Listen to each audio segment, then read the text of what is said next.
Foxborough sunlight was just beginning to soften over Gillette Stadium when a sound none of the fans nearby expected suddenly cut through the empty rows of blue and red seats. No crowd yet, no lights, no introduction. Just a voice, warm and unmistakable, drifting across acres of empty stadium seating like it belonged there.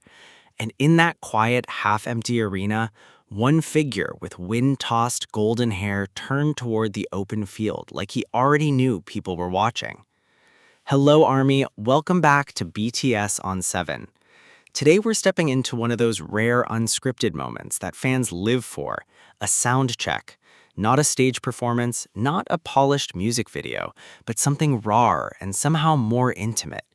Jimin alone with a stadium, a microphone, and the kind of energy that doesn't need an audience to feel alive.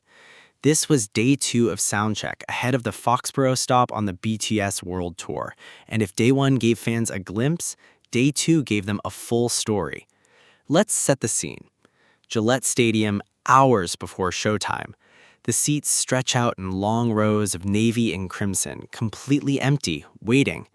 There's a stillness to a stadium before a show that almost feels sacred, like the calm before thousands of voices will fill every inch of that silence. And into that stillness walked Jimin, dressed in a way that instantly told a story of its own. He wore an oversized, long-sleeve rugby polo, its horizontal stripes shifting between soft gray and white, with an off-white collar that framed his face like a subtle spotlight. Scattered across the fabric were tiny yellow stars, catching the light every time he moved. But it was the details closer to the heart of the shirt that carried real meaning.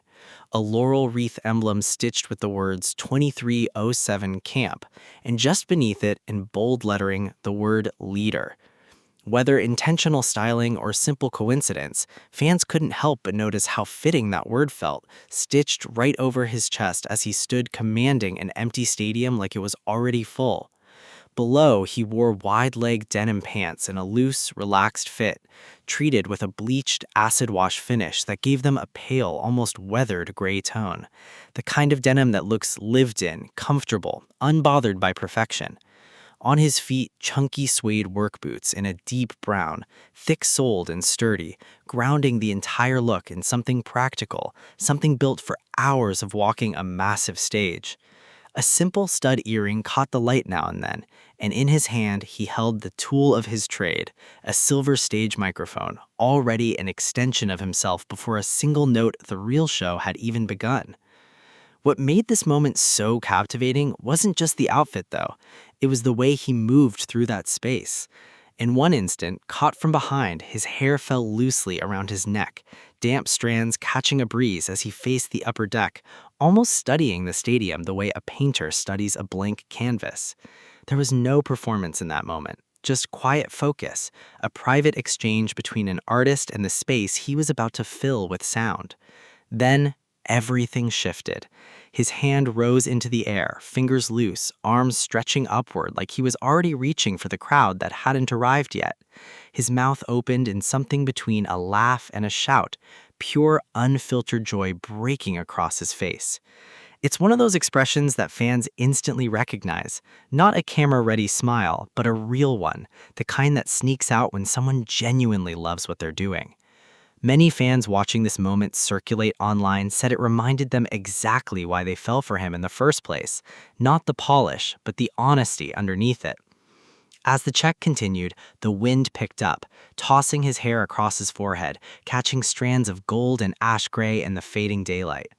In one striking freeze of movement, he stood in near profile, lips parted mid-note, his hair swept dramatically to one side by the breeze, the stadium's massive lighting rig framing him like something out of a rock concert poster from decades past.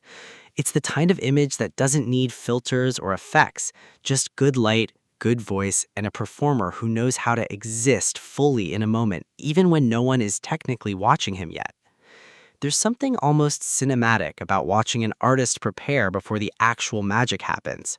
No fireworks, no thousands of glowing light sticks, no roaring crowd chanting his name, and yet the intensity was already there. He'd glance toward the empty seats, adjust his stance, lift his arm again, testing sound levels, and for a few fleeting seconds, close his eyes completely, letting himself feel the music before anyone else could hear it the way he did. Many longtime viewers of these pre-show glimpses often point out how sound checks reveal a different side of an artist, less controlled, more human. Some BTS Army believe these unscripted minutes say more about an artist's dedication than the show itself, because it's proof that the passion isn't manufactured for an audience. It exists even when nobody's clapping yet. And that's exactly what made this Foxborough Day 2 soundcheck stand out. It wasn't about spectacle, it was about presence. The way his boots moved steadily across the stage, the way his sleeves, slightly oversized, swayed with every gesture, the way that one word, leader, sat quietly stitched into fabric while he stood there simply being himself, unaware or maybe fully aware of how much that word meant to the people who would fill those seats within hours.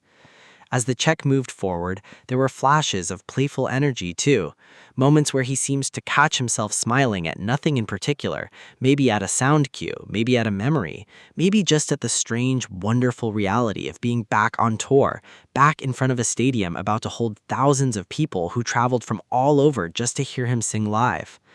It's a reminder that behind every polished performance is a version of the artist that fans rarely get invited into, this quiet in-between space where preparation and pure emotion blur together.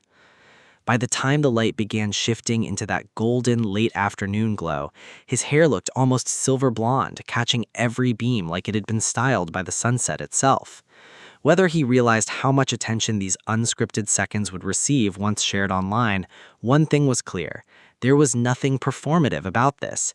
It was simply Jimin, in his own space, doing what he loves before doing it in front of the world. Soundchecks like this one continue to remind fans why these small, imperfect glimpses often mean as much as the concerts themselves. It's not about choreography or lighting design. It's about watching an artist exist authentically, even for a few fleeting minutes, in an empty stadium that would soon be filled with thousands of voices singing every word right back to him. And that's today's story, Army. A quiet afternoon in Foxborough, an empty stadium slowly coming to life, and Jimin effortlessly turning a routine soundcheck into something fans will be replaying for a long time. If this brought a smile to your face, don't forget to hit that like button and drop a comment below telling us what part of this moment stood out to you the most.